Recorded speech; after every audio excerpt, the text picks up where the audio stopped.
इस छोटे से जीवन में हम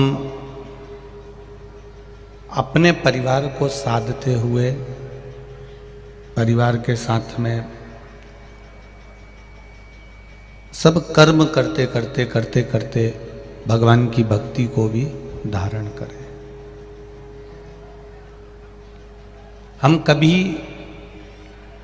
इस व्यासपीठ से ऐसा नहीं बोले कि आप अपना घर छोड़ दो, आप अपना परिवार छोड़ दो, आप अपना घर छोड़कर कहीं तीर्थ में जाकर बैठ जाओ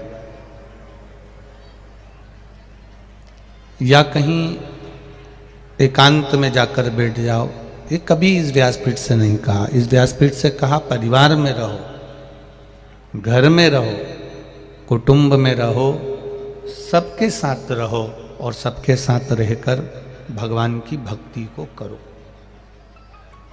परिवार भी संभालना है, घर भी संभालना है, काम धंधा भी करना है, बिजनेस भी करना है, सब कुछ करना है। पर उसके साथ साथ एक लोटा जल देवाधिदेव महादेव को भी चढ़ाना। सब चीज करते करते, कार्य करते करते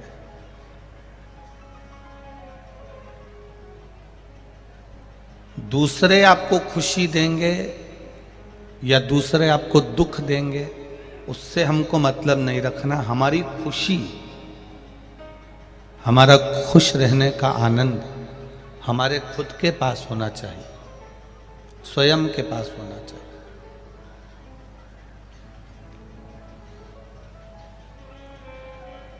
अपने लाइट का खटका, तो लाइट का जो खटका होता है ऑन ऑफ होता है, लाइट जलती है बंद होती है, पंखा चालू होता है बंद होता है।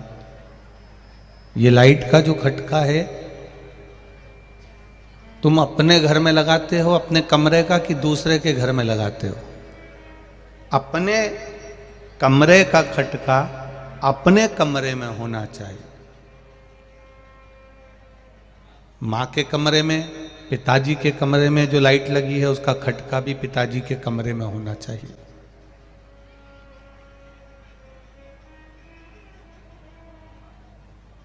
अपने कमरे का खटका, स्विच, खटका अपने कमरे में हो।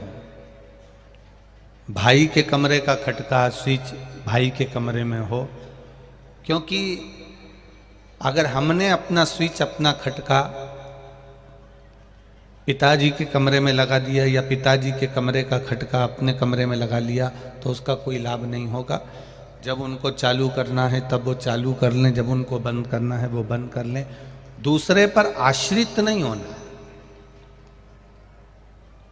कि वो लाइट चालू करेंगे या वो लाइट बंद करेंगे या वो पंखा चालू करेंगे या वो पंखा बंद करेंगे। ऐसी आश्रितता हमको नहीं चाहिए।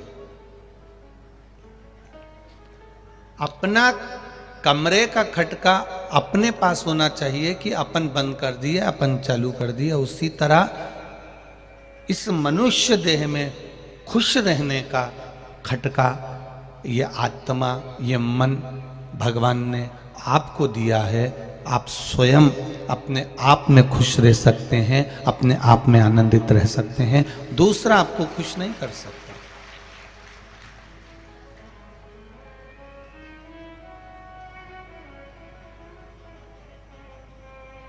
अपने आप में अपने को आनंद में रहना पड़ेगा, अपने आप में अपन को खुश रहना पड़ेगा। पीछे का साउंड चेक करो, पीछे का साउंड बढ़ा दो, सबसे पीछे का साउंड बढ़ाइए। अपने आनंद में अपने को रहना है।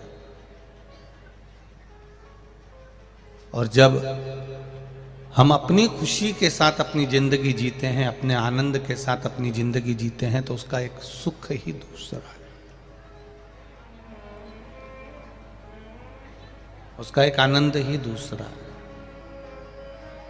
एक बात अपनी जिंदगी में उतार कर रखिएगा। इस आशुतोष शिव महापुराण की कथा में से अपन कथा सुन रहे हैं, तो अपनी जिंदगी में एक बात को उतारना। कमरे में बैठकर कितना भी रो लेना, दुख तुम पर है, तकलीफ तुम पर है, कष्ट तुम पर है, दुख तुम पर है, कर्जा तुम पर है। अगर कर्जा भी हो गया है, दुख भी आ गया है, कष्ट भी आ गया है, तकलीफें भी आ गई है, तो तुम पर आई है। अपने मकान में, अपने कमरे में, अपने घर में कितना भी रो लेना, पर दरवाजे पर कोई आए, बेल बजाए, दरवाजा बजाए, जब दरवाजा खोलने के लिए जाओ तब उसके सामने रोकर मत जाना, प्रसन्न होकर जाना। अगर रोते हुए दिख गए तो वो तुम्हारी जिंदगी का फायदा उठाना प्रारंभ कर देगा।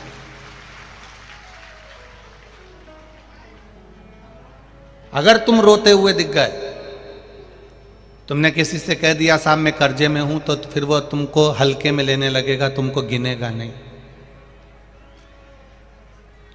तुमने किसी से कह दिया कि मैं दुखी हूं मेरी बहू से, फिर वो तुमको हल्के में लेने लगेगा, वो तुमको गिनेगा नहीं। मैं अपनी सास से दुखी हूं, वो हल्के में रहने लगेगा, तुमको गिनेगा नहीं।